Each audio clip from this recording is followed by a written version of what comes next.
สถานการณ์ព្រំដែនថៃភូមាវិវត្តទៅក្បែរមាត់ជ្រោះមរណៈក្រោយផ្ទុះសង្គ្រាមឈ្លានពានមកលើកម្ពុជាយ៉ាងសាហាវយង់ក្នុងពេលនេះរាជធានីបាងកកកំពុងប្រឈមមុខនឹងភាពតានតឹងនៅតំបន់ជាប់ព្រំដែនភូមាវិញម្ដងដោយយោធាថៃបានបញ្ជាឲ្យបាញ់គ្រាប់បែកផ្សែង120មីលីម៉ែត្រព្រមានបន្ទាប់ពីយោធាភូមានិងក្រុមប្រដាប់អាវុធប្រយុទ្ធតតាំងគ្នាហើយគ្រាប់កាំភ្លើងត្បាល់ចំនួន5គ្រាប់ហោះឆ្លងដែនរំលងចូលក្នុងទឹកដីថៃនៅក្នុងស្រុកម៉ែសូតនៃខេត្តតាក់ដែលបានបំផ្លាញទ្រព្យសម្បត្តិនិងធ្វើឲ្យជនស៊ីវិល2នាក់រងរបួសនេះបើតាមការចុះផ្សាយដោយកាសែត Thai The Nation នៅថ្ងៃទី30ខែវិច្ឆិកា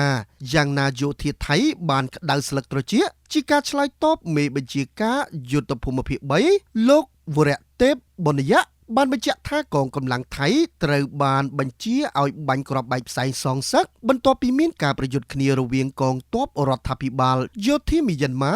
និងក្រុមប្រដាប់អាវុធជនជាតិភាគតិចនៅទល់មុខខេត្តតាក់បណ្ដាលឲ្យមានគ្រាប់កាំភ្លើងហោះផ្លោងឆ្លងចូលធ្លាក់លើទឹកដីថៃជាក់ស្ដែងលោកវីរៈទេពបណ្ឌយៈបានបង្ហើបថាក្រុមយោធាពិសេសរាជមនុបានរកឃើញបំណែកគ្រាប់កាំភ្លើងត្បាល់60មីលីម៉ែត្រចំនួន5គ្រាប់ដែលបានហោះរំលងចូលក្នុងព្រំដែនថៃនៅក្នុងតំបន់ជុំវិញស្រុកម៉ែសូតបន្ទាប់ពីទទួលបានរបាយការណ៍ភ្លាមលោកមេបញ្ជាការយុទ្ធភូមិភាគ3បានទទួលការឯកភាពពីអគ្គមេបញ្ជាការនៃកងទ័ពភូមិន្ទថៃដើម្បីឆ្លើយតបភ្លាមហើយក្រុមពិសេសរាជមនុថៃបានបាញ់គ្រាប់បែកផ្សែង